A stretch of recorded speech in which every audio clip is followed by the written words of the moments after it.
The anatomy of a propaganda email. Today we're going to deconstruct one of the most insidious pieces of propaganda that I have seen in a long time, and it comes from Indivisible, the main organizer of the resistance in this country, and the demonization of conspiracy theories continues. I'm Brad Binkley. You're listening to the Propaganda Report. I'm here with Monica Perez. Monica, how are you today?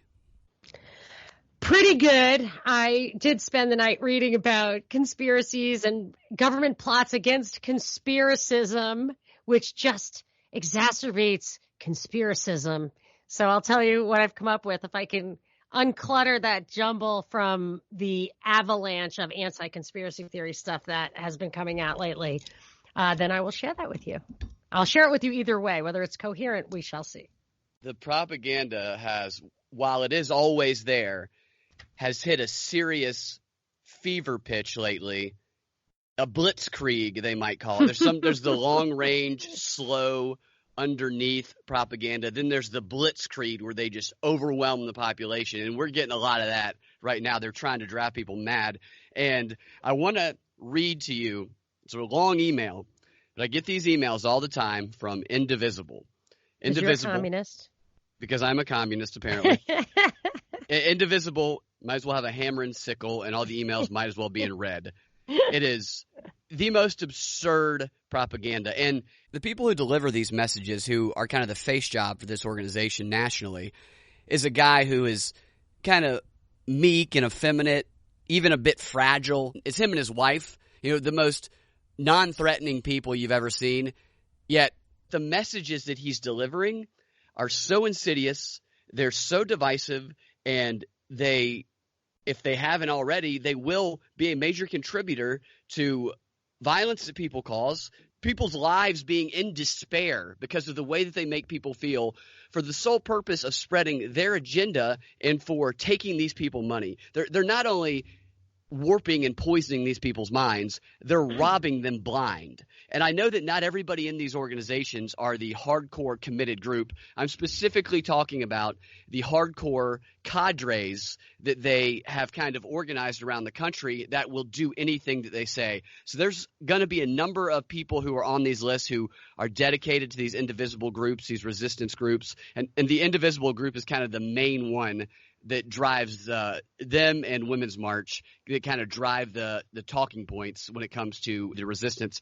And one of the ways they communicate the national agenda to the local agendas across the country is through their email list. And as you know, and everybody listening knows, I signed up or I subscribed to their email list a long time ago, and I've been getting insider information from them ever since then. And they really do reveal their true selves in these emails and their plans. And not everybody who receives these emails are going to be a part of that inner hardened cadre who will do anything that these organizers tell them. But those who are the most committed to this group, to Indivisible and to the resistance, kind of see the people who write these emails and send these emails out and who organize all of this stuff, kind of see them as their sensei, as their Mr. Miyagi. The person that you just trust the most is your mentor, that when you're confused and you want to know how to make sense of things, you go to them and what they say speaks to your heart. And you can substitute their judgment for your own. Yeah, exactly. But I have to just interject that when you said it's going to make people violent, it makes them operate outside the law. It's funny because that is what they're saying, why the FBI is targeting conspiracy theories, because they say people are promoting violence with ideology. Yeah, and what they're talking about is a call to action. These people are attacking ideology. You're identifying calls to action. This is radicalization. This is the process of radicalization in plain sight. If you read some of these articles that like New Knowledge or somebody might write about radicalization in online forums where they're talking about white nationalist stuff or where they're talking about Islamic terrorism, you can read some propaganda studies about how they radicalize people or whatever, but they never talk about Indivisible. And if you compare some of the tactics and stuff they talk about, the slow progression of building psychological commitment, the isolation from family and friends, the creation of despair, the overwhelming with information and fear putting people in a state of where they feel like they have to do something, but they don't know what to do because they're overwhelmed, so they do whatever they're told. It's the exact same thing that Indivisible does. So they call it Islamic terrorism radicalization. They call it white nationalism radicalization. They describe how it works, and yet they ignore the people who are doing it more prominently in this country than anybody else. And it is groups like Indivisible, and they know exactly what they're doing, and it's not cool. Like, I tend to give people the benefit of doubt, at least at first. Friends of mine that I hear or see on social media spreading talking points that I read in an Indivisible email or an Indivisible script a week earlier, I don't think that they are intentionally trying to spread false information or trying to mess with people. They don't want to cause harm. They're just true believers. Indivisible, on the other hand, they know good and well what they're doing, and it's insidious. And judging by this email that I'm about to read to you, it appears that they don't care that their words, their inciting words, are going to cause harm to people. Whatever their agenda is, they think it's more important. They think they're more important than these people that they're conning into. And in a lot of cases, I bet people are ruining their own lives. They've probably not talked to family and friends for a long time. I know people who have gotten caught up in these groups, and you cannot be around them. Nobody, even my friends who are liberal, who are Democrats, cannot be around some of these people who have been so far kind of radicalized that they're unbearable. Well, what about that article I was telling you about earlier in the Huffington Post, that lengthy article about how she said, I just can't go on in this atmosphere and not do something. I can't be one of those people who's not doing something. So I am prohibiting my in-laws from having any contact whatsoever with my children because my in-laws are Trump supporters. That's exactly the type of thing. It tears families apart. And that child, if this person is stuck in this kind of propaganda loop for however long, then that child is going to be raised in it. Is going to be indoctrinated in it. And the family's going to be broken apart. Just like, we talked about communists earlier. Actually, that's a good point. I mean, of course, that is consistent with the things that they want to come out of the conflict that they are fomenting. All right, let's dive into this. Again, this is the email that I received shortly after the mass shootings that occurred recently from Indivisible, the leading organizer of the resistance in America, one of the biggest propagandists in America. The subject line of the email they sent, the first thing that I saw, says this: we need to talk about white supremacy. That's a tactic they use a lot. They always do we need to talk about bigotry. We need to talk about racism, as though they're an instructor and they're the sensei, and sit down because it's time that we need to talk about white supremacy. And they're about lesson time. Right. They're about to impart this because they present themselves as these all-knowing, authoritative sources. And they say everything in this matter-of-fact way with these assumptions that are never validated. They jump to conclusions without any evidence. They make wild inferences, but they say it like this. This is so, and this is true, and I know it, and you believe it. And there's a group of people that don't question this stuff. All right, that was the subject line. Let's go into the body of the email. It starts like this. Indivisibles. We're not going to mince words. On Saturday, a young white man drove 9 hours to Walmart in El Paso to murder brown people. It was spurred by the white nationalist ideology that Trump promotes, his Republican enablers in Congress support, and Fox News mainstreams. I'm going to read that sentence again. We're not going to mince words. On Saturday, a young white man drove 9 hours to a Walmart in El Paso to murder brown people. It was spurred by the white nationalist ideology Trump promotes, his Republican enablers in Congress, and Fox News mainstreams. Hours later, another white man murdered 9 people, mostly black, in less than a minute. That's the first paragraph. Okay, first of all, can I respond? Yes, please do. Please do. The Dayton guy was a Bernie supporter and an Elizabeth Warren supporter. He's clearly, if anything, Antifa as opposed to white supremacist. And the way they're laying out that attack on that guy and blaming it on Trump and specific people and ideologies is exactly how the conspiracy theory stuff is laid out in the FBI document. Yep. And with that stuff, you don't see, they don't really point you to the specific radicalization entity. And this is a specific entity with a name, with certain people backing it that are identifying specific targets fomenting outrage, and let's see where it goes. Yeah, and on top of that, that second part of it, that's the lie by omission. That's one of the most frequently used propaganda tactics, is to lie by telling the truth. I don't know what the number, I don't know how many people were black or not, but to say that right. hours later, a white man murdered 9 people, mostly black, in less than a minute. Maybe it was mostly black. I don't know. But they know good and well that this is leaving a wildly false impression. I mean, this is an intentional, insidious lie, and these people should be ashamed of themselves. This makes me really angry because this is such a general statement. They're stealing these people. I get these emails all the time, and people give them money. Like, they will send you frequently, they'll send you updates about how much money they raised, and it'll be like, we've raised $750,000, and we need to talk about why we're $250,000 short of our goal, and we need to know we can count on you. I'm like, you are lying to these people, and you're robbing them blind. This is just BS. You can't leave the most important facts out. I mean, you can, but it's a lie, and it's terrible. I thought of you this morning when I read this article in the Wall Street Journal, or this headline: Warren Cash Hall shows appeal. Liberal senator from Massachusetts has raised more than $25 million in the primary. Jeez. And you know she's not going anywhere. This operation that they're running is one of the biggest cons that has ever existed. And the American public, their target audience, is the mark.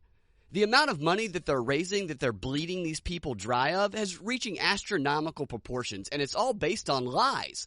It's all lies. They're taking people's money and they're not telling them why they're using it. You don't even have to win an election. And you can raise millions and millions upon millions of dollars as long as you're willing to lie to the public. Yes. Like Stacey Abrams, very general explanations to her the use of the campaign fund. Why is she still raising money? And then they investigate it because, I know. You know what I mean? Like, it's not like you're making stuff up. It's being investigated. I don't have a lot of faith in the investigation. Yeah, why is she still raising money? I just did the Pete Raymond show, and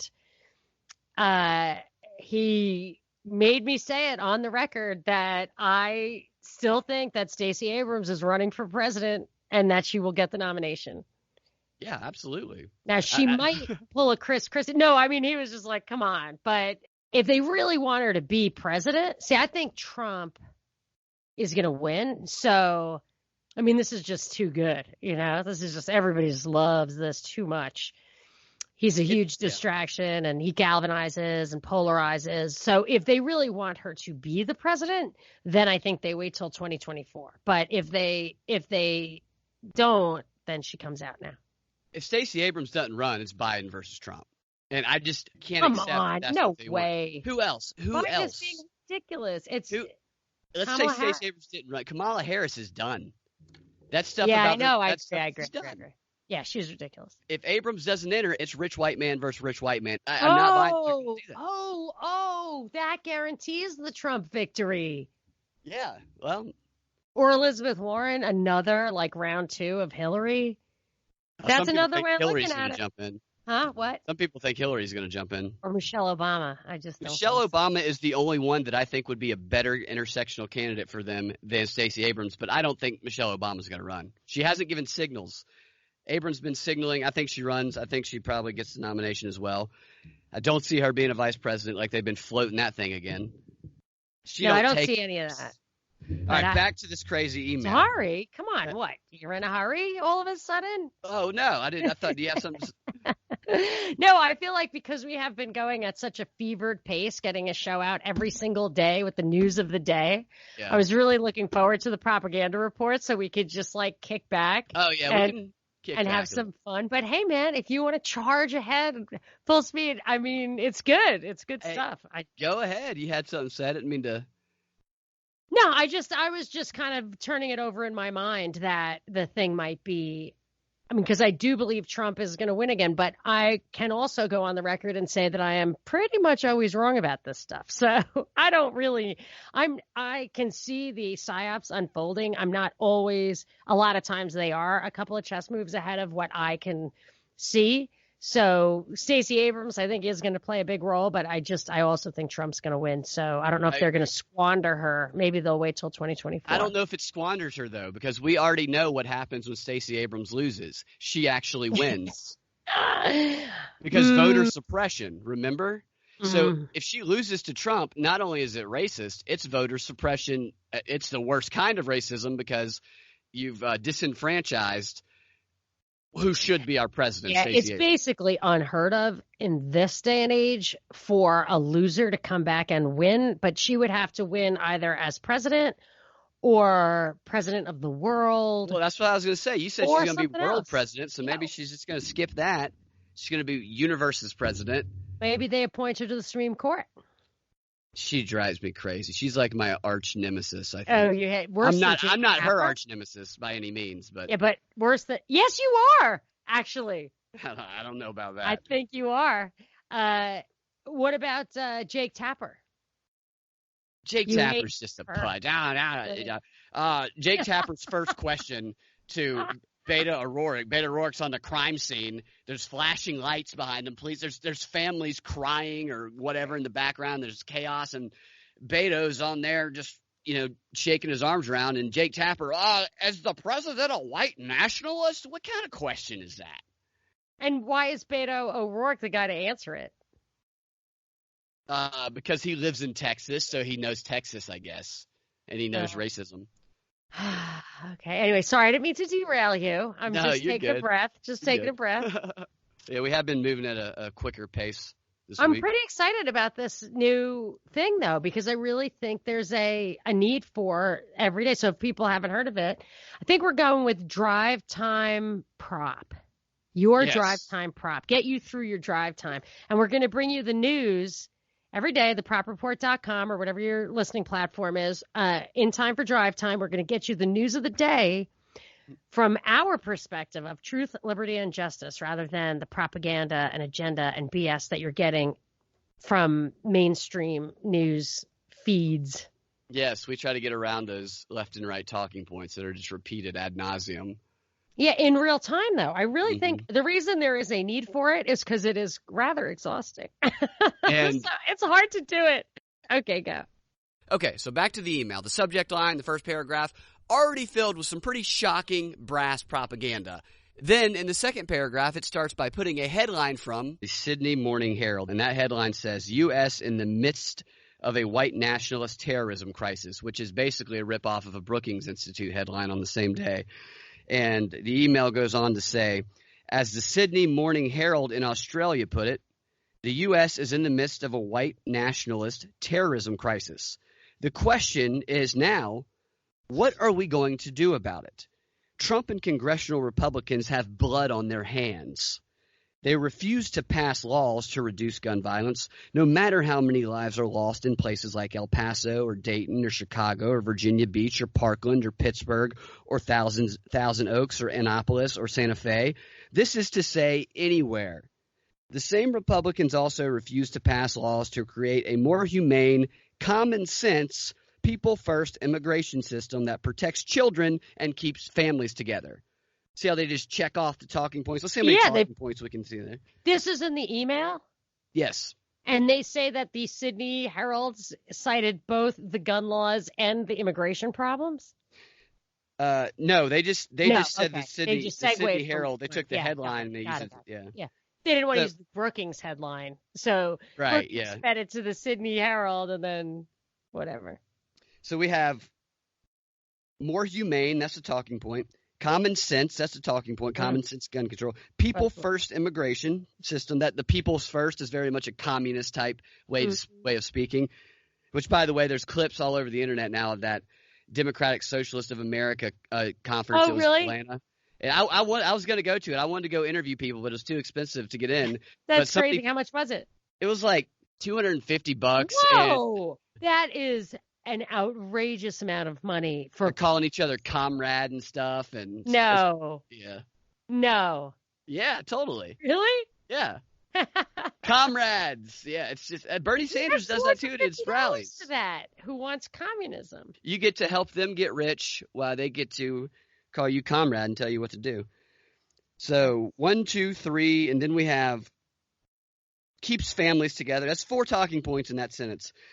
On to the next sentence.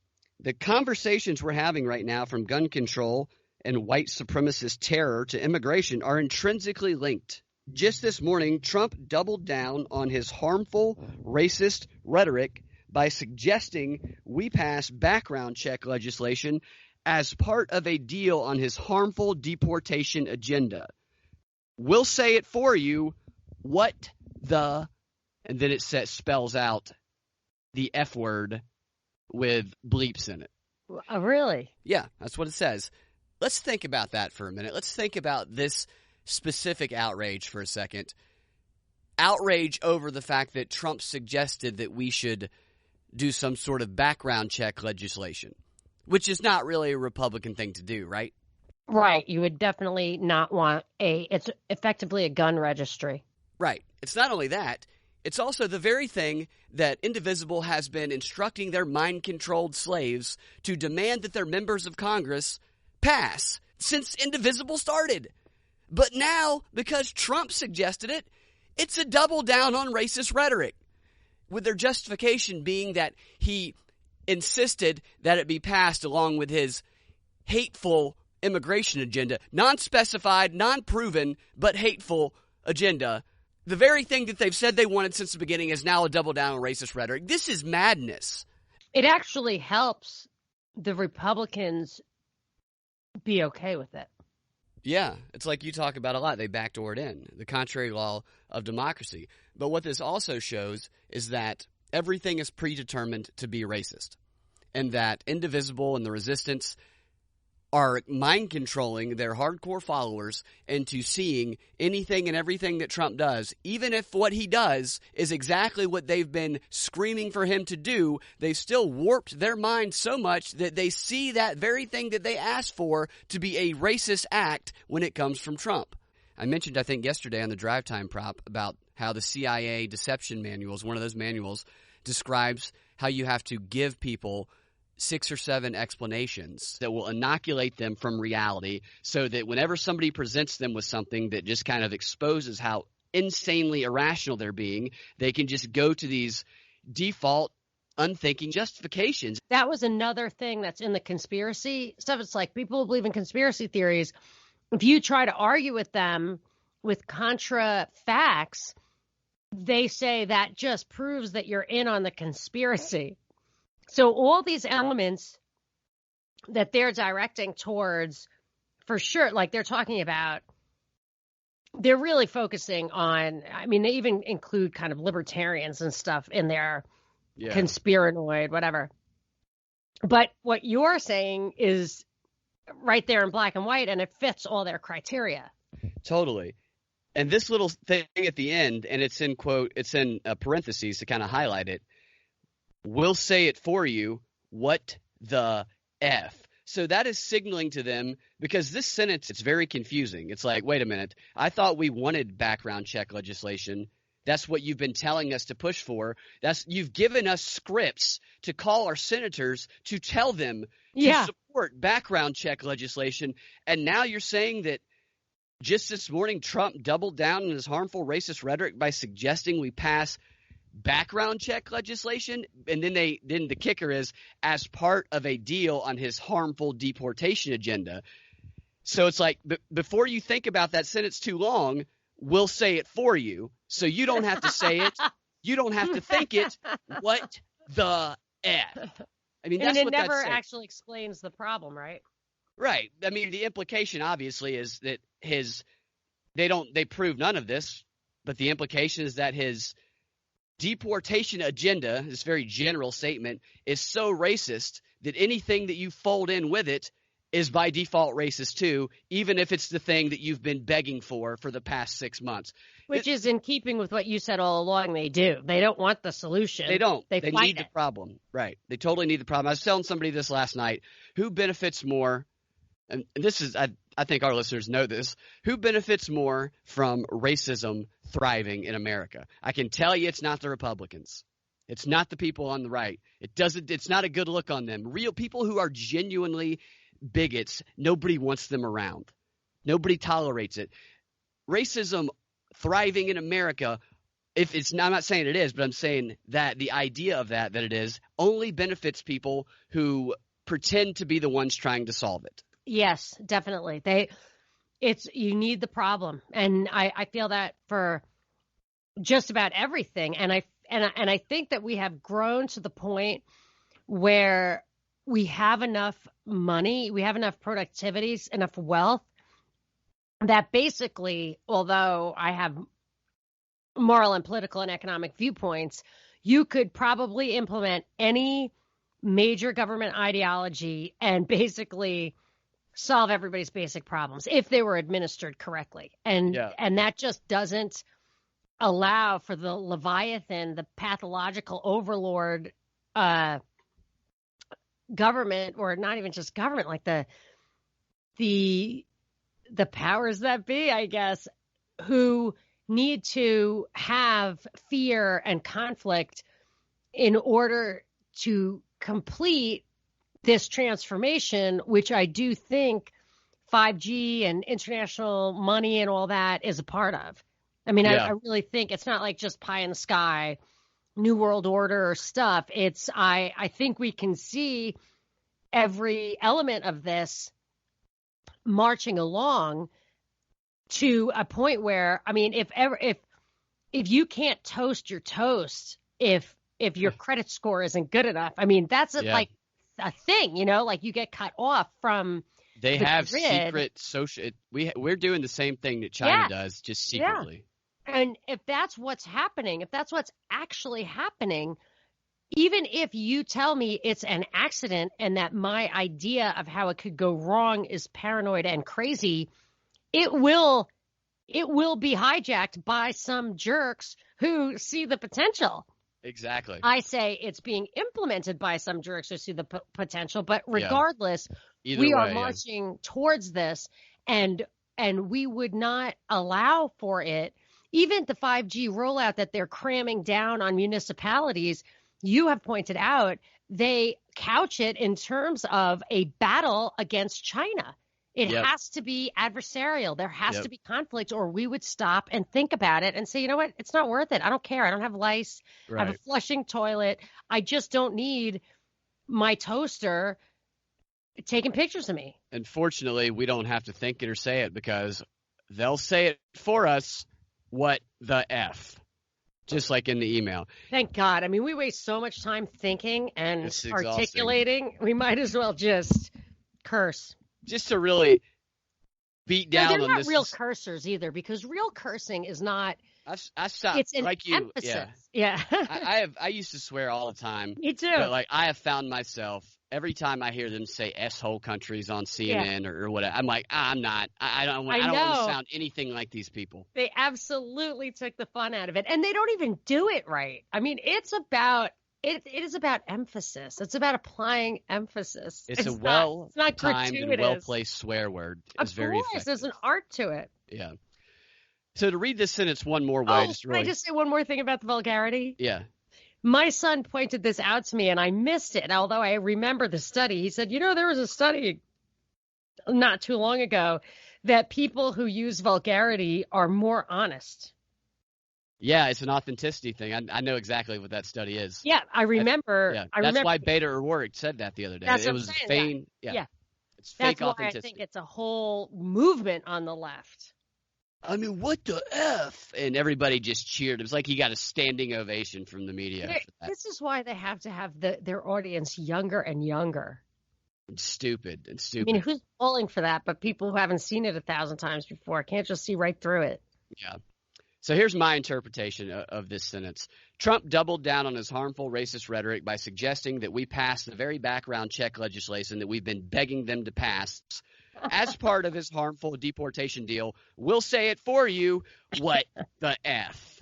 Okay, we're only halfway through the first page of this like 5-page email.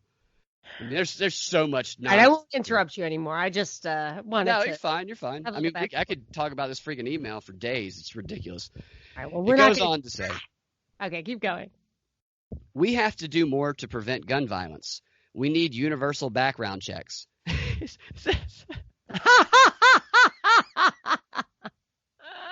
Did you catch what just happened there? Yes, I did. They just said that we need the very thing that they said Trump suggested. Crazy. I mean, that is twisting people's minds. What the F? Just to put that in full context, let me read the previous one nonstop and go to that one. The conversations we're having right now, from gun control and white supremacist terror to immigration, are intrinsically linked. Just this morning, Trump doubled down on his harmful, racist rhetoric by suggesting we pass background check legislation as part of a deal on his harmful deportation agenda. We'll say it for you. What the F? We have to do more to prevent gun violence. We need universal background checks. This is so convoluted. What's the next sentence? We must close the Charleston loophole. We should ban high-capacity magazines and the type of weapons used in these mass shootings, weapons of war designed to carry out mass carnage in mere seconds. The Senate should come back to debate and vote on the pieces of legislation to expand background checks that the House passed months ago. Oh, interesting. Wait, the Congress is on vacation? Mm-hmm. Just went for the August recess. Oh, yeah, because the gun stuff, I have thought for a long time, they actually don't want it resolved. They want to get all this other stuff put into place, all the mental health stuff, involuntary incarceration, social media, censorship, all that stuff before any kind of real gun changes, so that they can use the wedge issue for everything else first. Information. If people didn't have guns, they want people to have guns. It's they all want about people. Biden. I actually coined an expression: resistance grade weaponry versus target grade weaponry, target justifying weaponry, where if you have a handgun, they can just shoot you with their flamethrower or whatever. But if you have a rocket launcher, they don't want that. And actually, rocket launchers are making their appearance in the urban environment. Whatever, that's for another day. Yeah, they're everywhere. So they don't want you to have a resistance grade, but they do want you to have target justifying stuff. They want you to have a gun in your hand so they can kill you. But they don't want you to have something in, what she just said, war stuff. And by the way, take it away from the people who are prosecuting actual wars. Do what? They should take away the stuff that she's like, oh, there's no reason for citizens to have this stuff that's meant to make war. And I'm like, right, why don't you take it away from the people who are actually prosecuting unjust wars? That she's arguing that the only people that should have weapons of war are our imperialist front, the people who are in other countries killing people who are in their own countries. Yeah. She's not saying we should disarm anybody working for the United States government that's more than 750 miles outside the borders of this country. I believe that was Smedley Butler's amendment for peace. Anyway, keep going. So the previous paragraph said Trump doubled down by suggesting we need background check legislation. And then this paragraph has multiple times promoted the need for background check legislation, just to really, really drive that home. And the final sentence of this paragraph is, but this crisis isn't one that can be solved with gun reform alone. Oh, really? I wonder what the solution is. Let's see. Let's find out. President Trump's signature issue has and always will be villainizing black and brown immigrants. You read his Twitter and you've seen his campaign ads. Since May 2018, his campaign has run more than 2,200 Facebook ads mentioning the word invasion. And, this is my aside here. As we all know now, the word invasion is in definitely the manifesto. Means racist. Yeah. And it's in the El Paso shooters' alleged manifesto. Right. And rather than calling out their racist party leader, this is so convoluted. This is their evidence of racism, of these sensational claims they just made. Their evidence is that he's used Facebook ads with the word invasion. Because invasion means racism. Right. Since May 2008, his campaign has run more than 2,200 Facebook ads mentioning the word invasion. And rather than calling out their racist party leader, leading Republicans and their Fox News backers have fanned the flames, nodding along and sending him their donations while suggesting that some neo-Nazis are very good people. Well, you heard about what the El Paso guy did that published all the names of people who donated to Trump? No, I didn't hear and that. addresses, I think. Who did that? Some official in Texas, I believe, which again qualifies as domestic terrorism because they're according to people. A sheriff did. Yeah, because let me see who did it while you're finishing. Keep going. I'm listening to you. I can totally listen. Those very good. And this is another lie. And I know we talked about this the other day, and I've talked about this since the day it happened. Yeah. So Joaquin Castro tweets list of Trump donors. Jeez. Of Trump donors from where? San Antonio, I think. It says Rep. Joaquin Castro, Democrat, Texas, is under fire for tweeting out a list of donors to President Donald Trump. Why the maneuver is so controversial isn't entirely clear. It's all information that was already public. Take note. Coming from a prominent figure. If you donate to a political campaign, some of your information will probably be made public. So they want you to not donate. That's very clever. Yeah. So this very good people thing, we talked about it yesterday, is the biggest, most insidious lie that has divided this country up racially since I've been alive. It's terrible.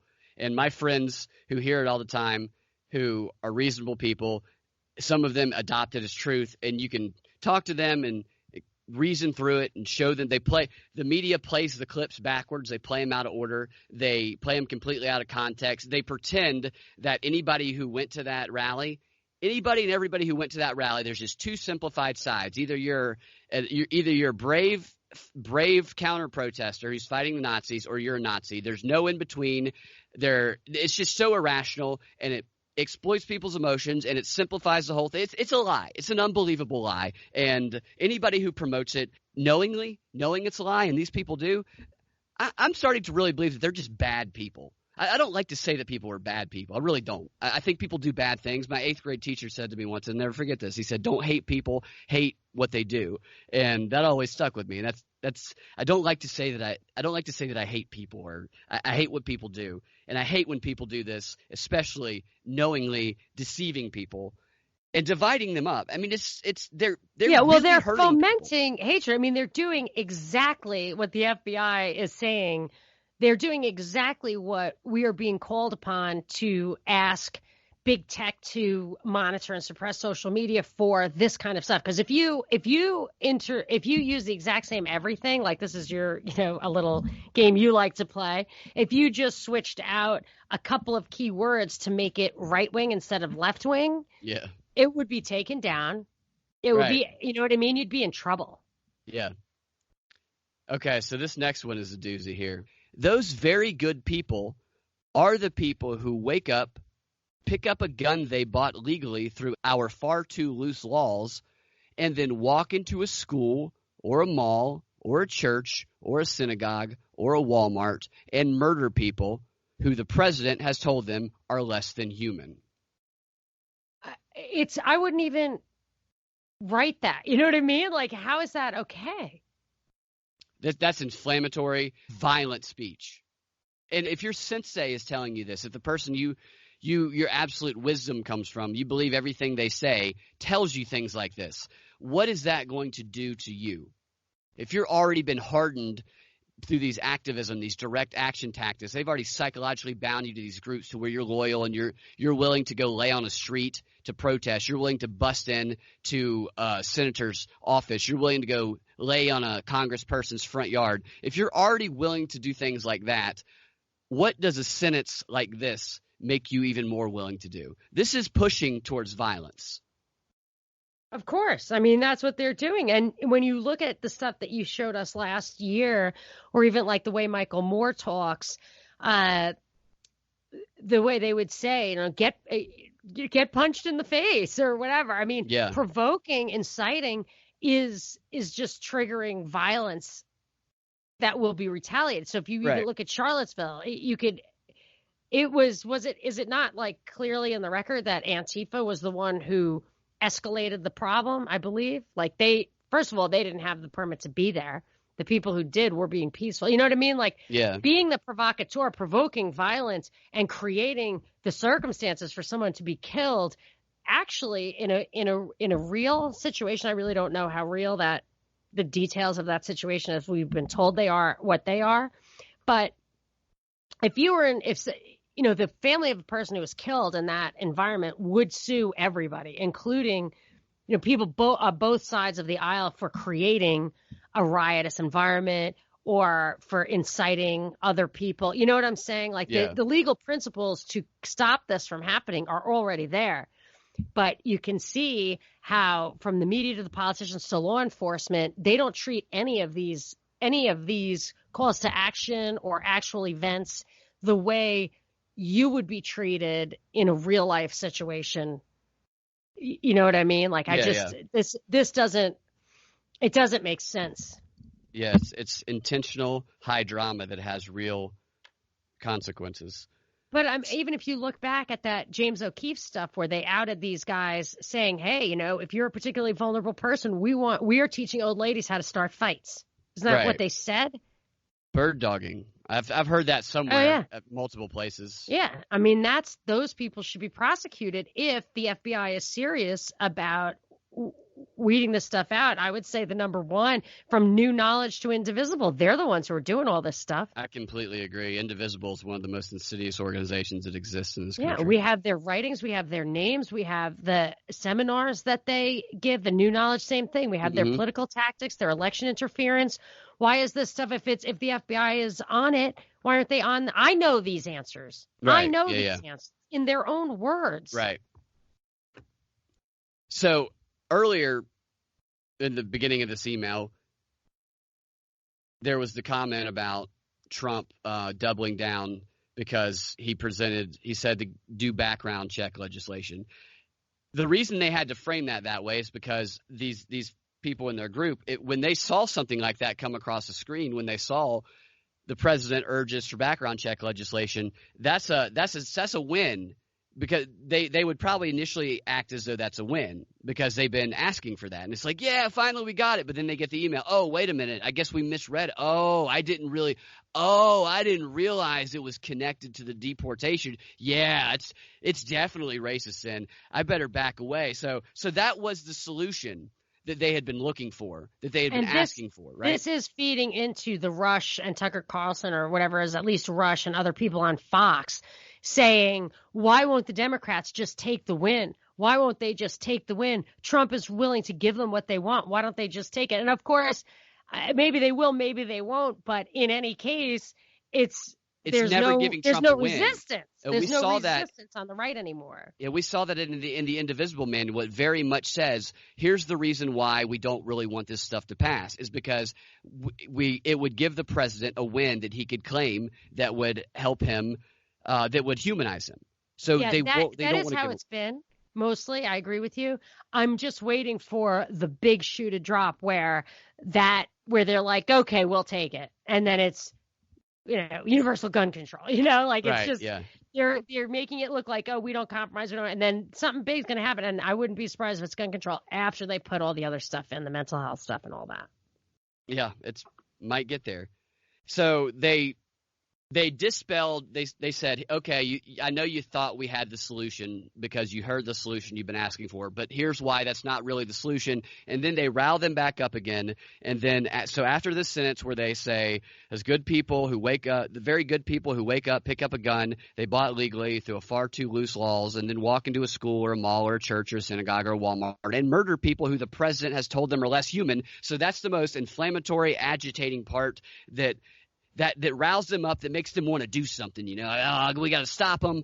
And so the next thing they say, so what do we do? Now that I've got you all fired up, what do we do about it? And it says, in short, a lot. We have to fight on every front. And then it says, that means, and then there's a bullet list of 7 things. That means demanding our members of Congress speak out against white nationalism and terror fueled by white supremacy in no uncertain terms. So what does that mean even? What kind of solution is that? To speak out? They speak out against white nationalism and terror fueled white supremacy? What are they supposed to do? call everything white terrorism, white supremacy. I think that's what they're saying there. We demand that they call everything what it is I think what they're implying. Like that article you talked about, the feds are opening that one up now. That other one that happened, that shooting in Gilroy. Yeah. Well, I know they keep demanding that Trump speak out against this, and he kind of did in that press conference he gave right after. But I feel like this move, the underlying need for them to denounce that stuff, they want to. It's really always the slippery slope that you were warned not to be paranoid about. But when they start talking about hate speech being a different kind of crime, or a hate crime being more serious than any other kind of crime, if the broader you can make that definition, at the same time that Trump is calling for involuntary incarceration, that courts can just decide that you're mentally ill and lock you away or take your guns, calling for the death penalty for who knows what exactly, I don't know. And it feels to me like the broader you can make these definitions, the more sensitive people get to it, the easier it is to cast a broader net. Mm-hmm. Yeah, and that's the idea. It doesn't just affect these people they're trying to incite, but you hear it across the board right now. Right, but these ones that are hardened, like you're right, it has a different effect on the different groups. But these ones that are like at the most radical, the organizing books, like the Lenin organizing books, talks about creating that core of soldiers that have a military-like discipline that you have created within them psychologically, and they will do what you say. And they are the ones that it's not going to be the large portion of the people that are involved in these things, but they're going to be the ones that end up being the most radical and causing the most problems and doing the most bad stuff on both sides. Even the word both sides now, you can't even say it without thinking that somebody's judging you. It doesn't even matter what the context is. If you say, "Oh, look, wow, there's a pool table, and on both sides of the pool table," I didn't mean that in a racist way, but I was just going to say there's a couch on both sides of the pool table. But I'm not. I didn't mean that. I'm sorry. I shouldn't have said that. That's what I found. That El Paso manifesto was meant to make like every idea under the book, left or right, like anything that was an argument that you could be like, well, you could see both sides of the issue.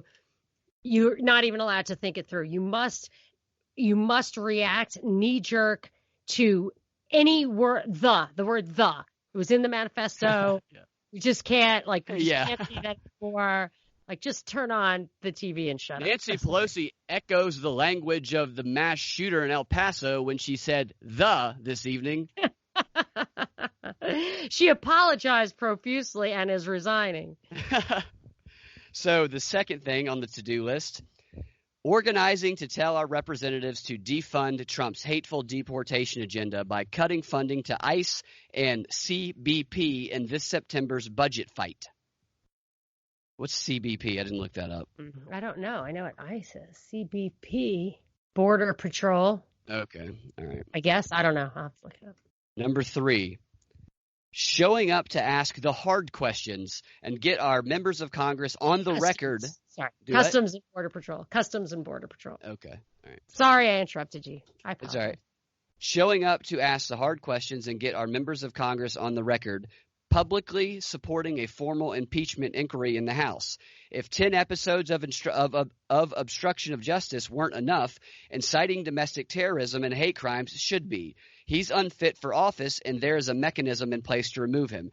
So none of that stuff is proven at all, but they just throw it in there in parentheses, that last little line, because if 10 episodes of obstruction of justice weren't enough, inciting domestic terrorism and hate crimes should be, as though that's just a universal fact. When there's really no evidence of that, it's so funny. Like they just put a number on it. Yeah. What is this? Yeah. What is this number? Oh, I gotta tell you about that Huffington Post article where the chick wants to cut her kids off from the mother-in-law. She says, I mean, can you believe she actually said this? She actually dismissed the teenage accusers of Roy Moore simply because they refused to come forward. Wait, say that again? In that article I've been talking about ever since I read it this morning, but the article where the chick says it's time to cut off my Trump supporting in-laws from my children. Yeah. One of the things she says in there in as evidence that her mother-in-law is a monster is that the mother-in-law dismissed allegations by Roy Moore's teenage accusers simply because the accusers refused to come forward. And that's evidence of how horrible her mom is. But the mother dismissed it because there's no evidence, and there was no evidence because it wasn't true, which that chick should know. That article came out today, and we've been talking about new knowledge for 6 months already. More. And she is going to deprive her mom from spending time with her grandchildren. I doubt any of this is true, but she's. I mean, I know people who don't talk to family members and friends anymore because of this. Yeah, it might not be true for them, but it's true for people in America. This story was so propaganda-y that I'd be surprised if her in-laws think this stuff at all. Even, I'm not buying the story. I mean, she might be lying, but she's signaling for other people too who will do it. This idea, to what you were reading, this idea that evidence is irrelevant, I mean, that's dangerous. That is dangerous. It's completely dangerous. Because what your person is saying there, like, oh, is 10 obstruction of justice? Blah, it's just not so arbitrary. Where does that number come from? Well, it certainly is arbitrary because I haven't found evidence of even one occasion. It comes from them, and they'll say it. And it's fact because they say it. Like, they'll list stuff out on their website. They'll give no evidence, but it because comes from themselves. Yes. But that's what this FBI report reads like. The examples they include, I'm like, that was bull. That was bull. What are you talking about? That was bull. I mean, read the footnotes, like you said. Stuff is ridiculous. Yeah, exactly. Number 4 on their to-do list. Asking our senators to publicly demand Mitch McConnell call an emergency session to vote on House-passed gun violence prevention legislation and co-sponsor S-42, Chris Murphy's Background Check Expansion Act. So that must be the non-racist background check legislation as opposed to Trump's suggestion of what was clearly going to be racist background check legislation. This is a tactic they use. They make outrageous, specific demands that are impossible, and they demand that those things be met and nothing else, or you're racist and you're horrible. So they intentionally set them up to where they know that they're never going to be passed because they're so insane. It's the messaging bill. Right. What I actually think is going on, I realize, and it's like that you said Congress passed it and the Senate is Republican, so they're not probably going to move on it. But over these years, I keep commenting that all these Republicans are leaving the House and the Senate, and I just didn't have my finger on it until I think now. I do believe that Trump is going to still be in office, and I think he'll have a Democrat Congress and Democrat Senate, and they'll pass all this stuff, and he'll sign it all. That's my latest theory. We'll see. I hope it's not true, but he's a guy who does not stand on principle. What they're saying, the image they're painting of him right now is that he just loves to make a deal. That's all he'll do. If you give him a deal, he'll do it. He deals. That's what he does. Number 5, insisting on meaningful plans from 2020ers on issues like immigration, fighting white nationalism, and addressing gun violence. I would like to know what a meaningful plan for fighting white nationalism is. I would like to know what a definition of white nationalism is, because when everything is racist and everything is attributed to white nationalism, then that's kind of broad, like you said a moment ago. So I'd be interested in what type of thing they're really looking for here, because this could really lead down a slippery slope here, especially when you have no real definition of anything. Only fear-mongering. I mean, what does that mean? What's a meaningful plan to fight white nationalism when they haven't even defined it? Yeah, I mean, I don't know what I have my questions about what it really is and where it really comes from. I mean, I believe that it's been created for purposes of national conflict, for the ideology of tyranny. Yeah. Because they're not even like, even if Trump is a racist, Yeah. like when they would say that stuff about Ron Paul, which he did not write the stuff they said he wrote that made him supposedly racist. It was not him. But I would say it doesn't matter at all because he doesn't want any power. He's not going to make any laws that favor one race over another because he doesn't write laws like that. Laws are very basic principles that treat everyone equally. And he has a long track record that that's what he does. So if you have your principles in order, and if you really just limit the Constitution to what it says the government is limited to, and make sure you employ the Bill of Rights to protect us from an overreaching government, it does not matter if the executive has preferential feelings towards any group or anything, because he should not have the power to treat people differently. So it is much more important to focus on actual policies. And the immigration stuff, I'll leave that aside. That is a competing rights issue, so you could like approach it from different angles. But the background checks on the gun stuff, I mean, the government doesn't have the right to disarm us when their right to arms derives from our right to arms. We have never given, we haven't forfeited it to them. We've extended it to them. Yeah. And that's what you just should not cross the line. That is much more important than calling people names. Yeah, that's a great point. And that's exactly why they call people names, so that people can focus on But that's why it's the ideology of tyranny, because it gets us to hate each other. And when they talk about this white nationalism, all it is, in my opinion, it came to me, they finally succeeded in injecting identity politics into the right. It was never a thing of the right. The right hated it. And now identity politics defines the right. I smell a rat. And the final one here, and this is an interesting one. This is one that there's going to be major stories surrounding this issue in the coming weeks.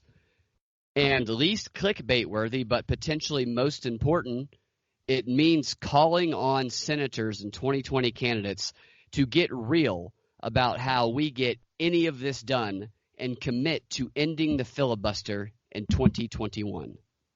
Whoa! What? Trump called for that. I don't think he would have to sign off on it because it's a point of order, or a rule, internal rule, but he calls for that stuff. And that is such a fundamental checks and balances principle. It was interesting in this conspiracy theory thing I was reading by Cass Sunstein. It talks about how it's crazy to believe that what's really crazy about conspiracy theories is they have to believe that the checks and balances have failed. And when you disarm, when you unprotect the minority, the beauty of the American system is that individual rights are put above majority rule. So the filibuster is an important way to keep a temporary or like not super majority in check. They just have to respect the minority will, and nothing is really that important. I mean, the gun control, if you want to implement it, it needs to be within the states. That's why a lot of times they have them cross state lines to make it clear that it has to be a federal issue, but it really does not. I'm trying to find this thing where it says why it's so crazy. All right, well, you looking for that? I'm going to go through because still got a lot to go in this email. Oh no, really sorry. See, I took it easy. I thought I could take my time. We're going to see a lot of these themes upcoming. That's why I wanted to go through it all. So it says after that, after giving a lot of information, it says, we know that's a lot to think about all at one time. And this is where the CIA manual comes in, overwhelm them. And then when they're ready for action but overwhelmed, So here's our top 3 action items for the week to move our entire agenda forward. So they simplify it for them, and it says, your 3 weekly to-dos. Number 1. And pay attention to these dates, because we will hear news stories about these issues surrounding these or before and after these dates. So there will be major news that prompts the public to talk about these issues. This is the guide. I mean, this is how you can kind of anticipate the type of stuff that's going to happen in the news is going through some of this stuff. And the first one is, check out our new toolkit to fight back against Trump's racist deportation machine and start planning your September Defund Hate Week of Action event now. Defund Hate Week of Action. Oh, the Defund Hate Week of Action. Yes. This September's work on the budget will be the biggest advocacy fight of the year. And there's so much at stake. As our members of Congress return to D.C. next month, we are organizing a national week of action for our Defund Hate campaign. The week of action starts with a national call-in day on Monday, September 9th, and will build up to a major nationwide mobilization on Friday. Nationwide mobilization. People say it's organized from the top. Here it is, people at the top right here saying they are organizing a nationwide mobilization campaign. It's not organized from the bottom. What is funding hate again? Like, what are they actually objecting to? Does it tell you? It might tell us in the coming pages. Okay. Can I read you my sentence about the checks and balances? Yeah. It says, this is the Cass Sunstein is saying how conspiracy theories are really hard to believe. It says in such societies, closed societies, conspiracy theories are both more likely to be true and harder to show to be false in light of available information. But when the press is free and when checks and balances are in force, government cannot easily keep its conspiracies hidden for long. Mm-hmm. These points do not mean that it is logically impossible, even in free societies, that conspiracy theories are true, but it does mean that institutional checks make it unlikely in such societies that powerful groups can keep dark secrets for extended periods, at least if those secrets involve important events with major social salience. I completely disagree with that. Like, that's the scam. That's the wool that it's pulled over our eyes, that the checks and balances work. Of course, I don't think they do. Yeah. Anyway, yeah. Sorry. Okay. No, you're good. You're good. All right, keep going. As our members of Congress return to D.C. next month, we are organizing a national week of action for our Defund Hate campaign. The week of action starts with a national call-in day on Monday, September 9th, and we build up a major nationwide mobilization on Friday, September 13th. Start planning now to tell your member of Congress to cut funding for ICE and the Customs and Border Protection Agency and the upcoming Department of Homeland Security funding bill. So those are the specific things that they will give them more information on how to do it. ICE. I mean, right. Are they really suggesting open borders everywhere? I mean, really, like, how do you? I think the Defund ICE campaign is an easy slogan to put on a T-shirt to rile people up about that issue, that you never have to actually intend on doing it, but it's an easy one to get people angry about. And just for the record, the open borders don't bother me as long as we stop interfering with other countries with economic and military warfare that makes those countries impossible to live in and makes it harder for them to prosper. Yeah. I'm fine with whatever. When you mess up everybody else's countries and then open your border, you got to figure that's an intentional way of driving the most desperate people out. And like Venezuela, I've met so many Venezuelans recently because they're being driven out of their country. Yeah. And I mean, they are actually I think the very well educated people are the ones who are able to leave first. So it's not like it's anything but good for us. I'm just saying, when you mess up countries, you create these movements of people that are inorganic and difficult to deal with. Yeah. Because they don't have that common background like we talked about on the show earlier today. There's a lot of factors involved. I mean, right. You get rid of ICE, but then we need to get rid of the welfare state. We need to restore absolute private property rights, and we need to stop all foreign interference in economics, all trade agreements, all barriers to trade, all military involvement. Fine. All minimum wage laws, like, get rid of everything. I'm totally down for a self-ordering society. Totally fine. but I don't think that's what they're promoting. No, I don't either. So they are promoting the Defund Hate Week campaign. So there's going to be a bunch of people screaming racist, even more so in early September, around September 11th time. And then number two, and expect this this August, this month, and this has happened each of the last 2 years, some screaming town hall meetings. This August, demand your representative publicly support a formal impeachment inquiry in the House. We're a proud partner with Move On, Need to Impeach, Stand Up America, and others on the Impeachment August campaign. So the Impeachment August campaign. We have the Defund Hate Week in September. In August, we have the Impeachment August campaign.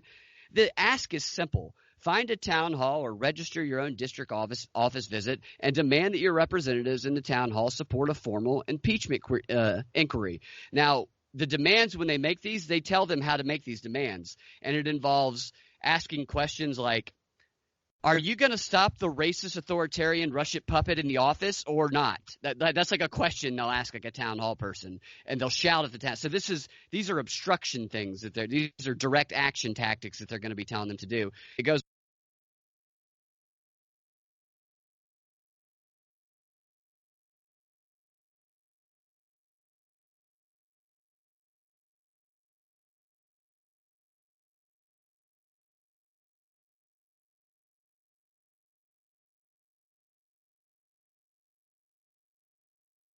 Yeah, that's a response to what he said, yeah. After the mass shootings in El Paso and Dayton this weekend, every senator should publicly demand Mitch McConnell call an emergency session to debate and vote on gun violence prevention legislation and to co-sponsor S-42, which would close loopholes and require background checks for all gun purchases. And then they link to the script. If I can find it, I can read it to you. But I love how they started by saying your third to-do action in order to stop this monster, call your senator, read this script. Not sit down and think and ponder and come to your own conclusion. Yeah. Call your senator and say this. Yeah. And don't ask me any questions about it.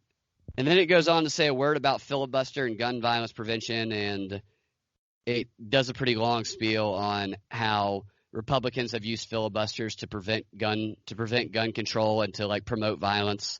And common sense gun control is a word you see a lot in this paragraph, and it closes that section by saying, in the coming weeks, we're going to be talking a lot more about the filibuster and why we must eliminate it. But in the meantime, check out this explainer from Vox on what it is and why it has to go, and read our explainer. Then start talking to your senators and and the 2020 candidates about why you're demanding that they commit to eliminating the filibuster and get them on the record about their positions. So they suggest going to Vox News, VOX, to learn about what a filibuster is. That's not in any way biased. They're in no way a completely liberal propaganda outlet. Do you think the propaganda from the right is similar? Do you get any emails like that from the right? I mean, I do not get as many from them. Sign this. The ones I get aren't as extreme. Sometimes, occasionally, like a Sean Hannity type thing will be a little outrageous sometimes, but the volume and the number that I get from the left, stuff that just walks you through step by step how to brainwash yourself. Like I feel like that's a very collectivist approach that would not appeal to the right. The right does propagandize and try to raise money too, but it is not near as organized or as and as psychologically tactical, I guess is what. Very psychologically tactical. Yeah, just the way they lay it out step by step and hold your hand through it, and they're just something about it seems very left rather than right, which of course gives the left an advantage in the political arena, which people said, like, why can libertarians never gain power? Because they don't want it. Because they don't want it. It's not, competition is just overwhelming. It's anathema to the libertarian psyche to want to control anybody else or to follow somebody else's like lockstep script. Yeah. Found the script that they're supposed to call their senators with. So you're supposed to call your senator and complain that they said their thoughts and prayers are with them. Hello, I'm a constituent calling from city-state, urging Senator to co-sponsor S-42 and call the Senate to return from August recess to take action on this urgently needed legislation. Despite the hundreds of mass shootings in our country every year, the Republican-led Congress refused to act on measures that would make us safer, especially in the wake of tragedies like the mass shootings at Stoneman Douglas High School and the Tree of Life Synagogue, along with many others that we don't hear about that disproportionately impact people of color. It's clear that thoughts and prayers are not enough. I'm glad that S-42 would begin to fix the problems, even though I've never read it. I support requiring background checks for all the gun purchases, and I'm not alone. Comprehensive background checks enjoy broad support in Congress and overwhelming support in the public. And even though Trump suggested that we do expand background checks, he's racist when he suggests it. So No, will Senator co-sponsor S-42 and demand that Mitch McConnell bring them back early from August recess to act? I will be watching for their co-sponsorship. I thought it was so funny when you took that. It was a shame to do it to the poor secretary, but when you did that and like said stuff like insert your name here or I'm from city and state. Yeah. She went with it though. She didn't call you an idiot or anything. She definitely thought you were just a dupe pawn reading from a piece of paper. It's funny because people call the Monica Perez show reading some of these scripts sometimes. You think? And no, I know they do. I mean, I can hear that they're trolls, but I don't know if they have scripts. They have scripts. Some of them I have heard. Is that why I can short circuit them? Yes. Because I'm like, oh, that's an interesting point. What do you mean by that? You're not responding the way the script says the radio host is going to respond. Yeah. I just want to know more about what they're saying and why they think that way. They're like, what? This wasn't in the script. You're supposed to attack me. And the other thing is when they never stop talking. They won't let me say anything. And I'm like, I have a hold button. Like, I can mute you. I don't want to mute you. I hate muting people, but I'm not going to let you hijack. I used to. I did. I didn't. It took me a couple of years to really get it. You're good at that. You're better at that than I would say just about anybody. Thank you. Of course, the other people, they just try to fight with them. And that's what they expect them to do. And and it doesn't help people think things through.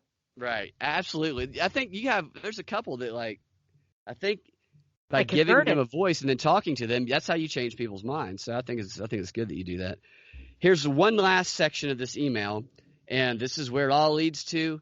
Every single time we've built up a lot of fear, we've built up a lot of guilt. We've said there's so much to do to stop these monsters. We need your help. We simplified it. We've told you the actions to take, but if you aren't able to take those actions, we need to let you know this.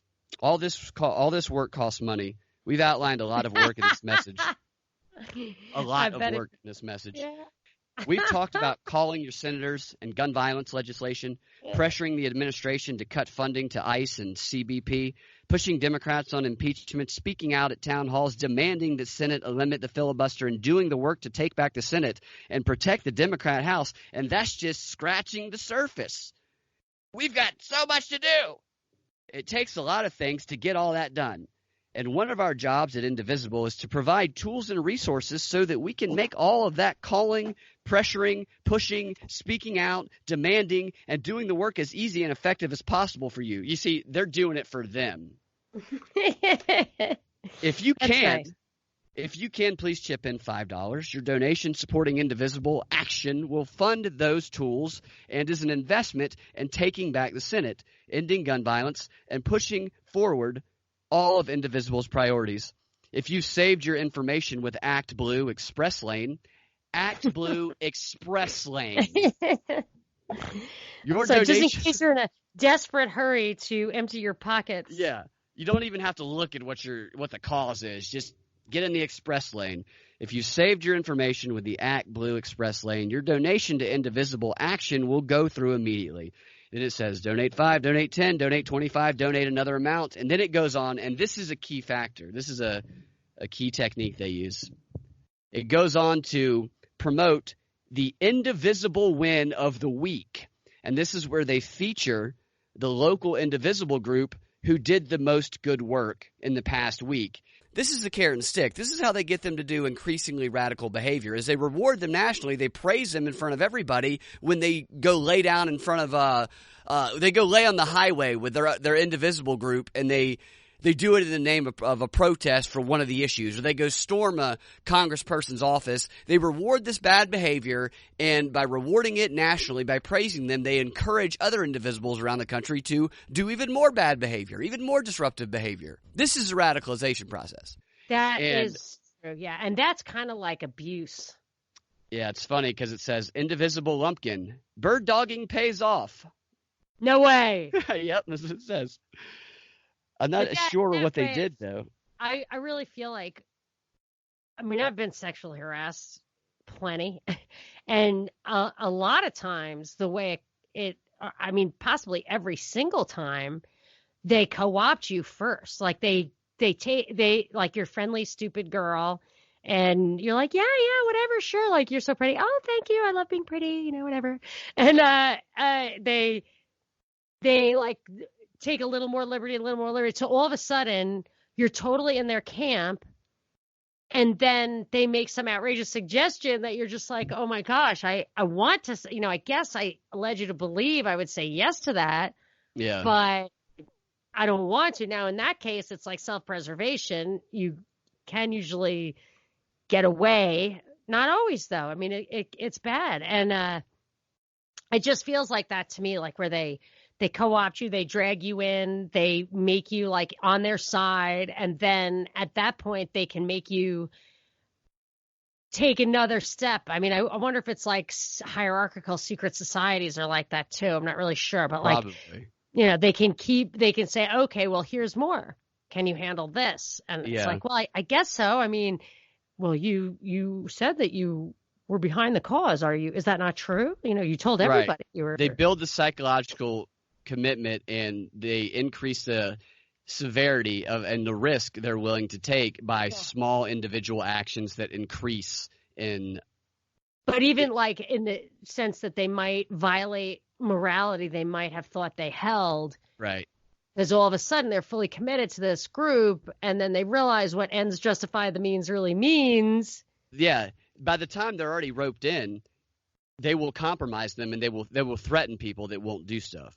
This is what the Lenin organizing model describes, and the CIA documents, too, describe similar things. But the moral aspect of it, a lot of times they don't have to worry about that because the way they rope them in is on a moral basis, like George Lakoff talked about. They present it in terms of doing what they tell them to do is that moral thing, and that not doing it is the immoral, horrible thing. So they convince them that they're taking, as Michelle Obama would say, the high ground. When they go low, they go high. They're convincing them that that's what they're doing and that it's necessary, even if it's terrible, because it's moral. Yeah. Well, that's the problem that's why I will always be an individualist rather than a collectivist. I mean, you are the one who's in control of your behavior. Therefore, you must be the one who holds fast to moral principles. Yeah, and I want to say about their fundraising thing there that they do. I have no problem with people when they're doing work, doing fundraising and stuff, especially if it's for a cause when they're open with people about it and whatnot. Indivisible, like 3 days before this email, sent out an email about how they had only raised almost $1 million in the past few weeks or something like that. And that to me reminds me of the Miami Herald acting like they had to bootstrap their way to go read all those court documents, even though they were part of a $300 million Google News initiative. We're not working under a $300 million Google News initiative. Yeah, it's outrageous that they ask for money. These are the wealthy people, the already rich people, asking people who might not have much money to give them. So it's like reverse Robin Hood. You take from the poor and you give to the rich. But that's part of that. I would say the number one reason is the co-opting. It's not the money. Oh, yeah, I think it depends on who it is. But yes, the co-opting and having that psychological combat army, that's what they call it in communism, a combat army. But they want you to give money as part of the commitment process. I don't even think it's for the money. I think that they like getting rich. The amount of money that these organizations raise in small amounts of time is unbelievable. They're getting filthy rich off of it. That might not be their top priority, but by God, it's one of the luxuries that they are exploiting the hell out of all the time. Yeah, it's kind of sick. It's like the commercials on mainstream news, cable news. You pay for cable, you watch the commercials, and they are brainwashing you with it. Or like the CIA, we're paying our taxes to have them automate our jobs away, spy on us all the time, put people in jail who don't deserve it, invade other countries. I mean, they are taking our money to hurt us. It's terrible, and they don't need it. That's part of their scam, like tax-exempt foundations is so they can implement their think tanks and all their psychological stuff and all their social engineering at double the rate because they don't have to pay taxes on it. They can donate it at the full amount, even though it's destructive to society, not constructive. Yeah. So here's the final paragraph of the email, and this is another doozy. Republicans created this crisis, period. End of story. This is their strategy, a relentless assault on our values, our sanity. They're hoping that we let cynicism take over, that we begin to opt out, that we stop resisting, that we compromise on one crisis to address another. This has been their strategy long before Trump became president. It's up to us to not let cynicism creep in and take over. We have to take the anger, the sorrow, the outrage, and turn it into action. It is our opportunity to create a crisis for the Republicans. I'll say that again. It is our opportunity to create a crisis for Republicans. And we can only create it when we organize, when we show up, and when we collectively raise our voices to demand more from the people who represent us. Your members of Congress are home right now for August recess until September 9th, and they all need to hear from you. So stay angry, get organized, and let's get to work. In solidarity, indivisible team. Stay angry? Stay angry, my friend. Stay angry, my friend. That is nuts. Isn't that just an unbelievable email? Oh, that is just sick. But it's the most interesting thing to me, I did not snap to this, is that Congress is home. Yeah. Since I started following Indivisible, this August recess, it's like their Super Bowl. It is what they built, because this is when they can get people to spread their propaganda at home. Yeah. And that's why we used to hear those shouting.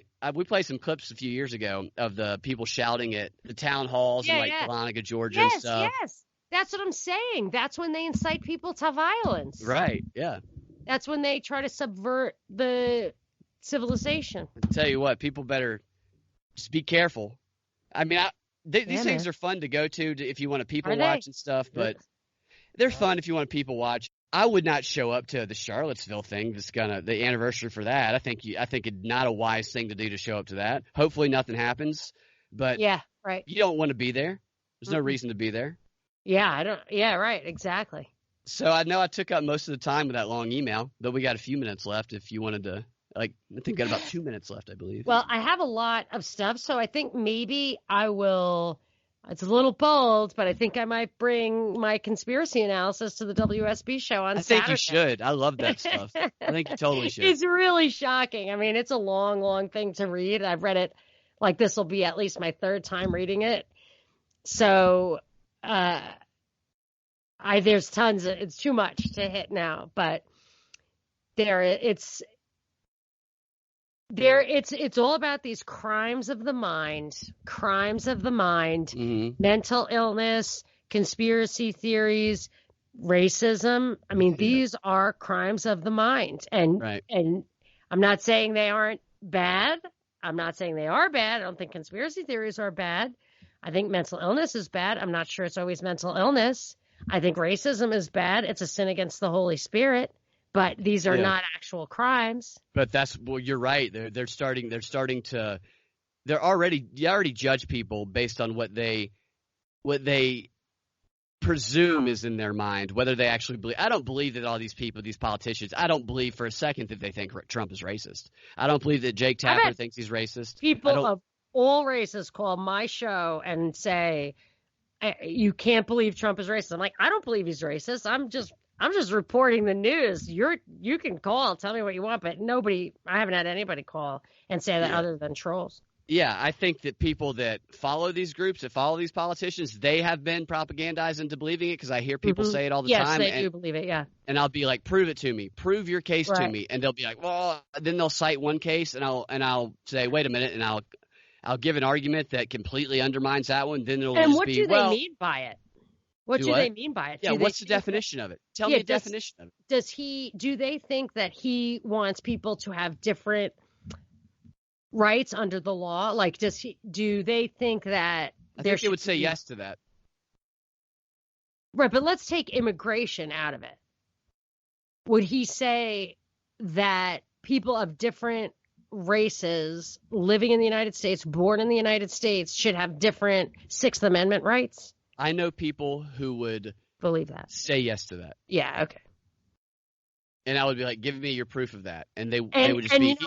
But beyond that, it should not be in his power to do those things, and it isn't. It's not in his power to do those, and nobody would allow it. Well, unless they backdoored it in. I mean, I don't know what's real and what's not real as far as what people will allow. I mean, Irving Kristol said that we have to have a conservative welfare state because people demand it. I mean, that's just not true. Yeah.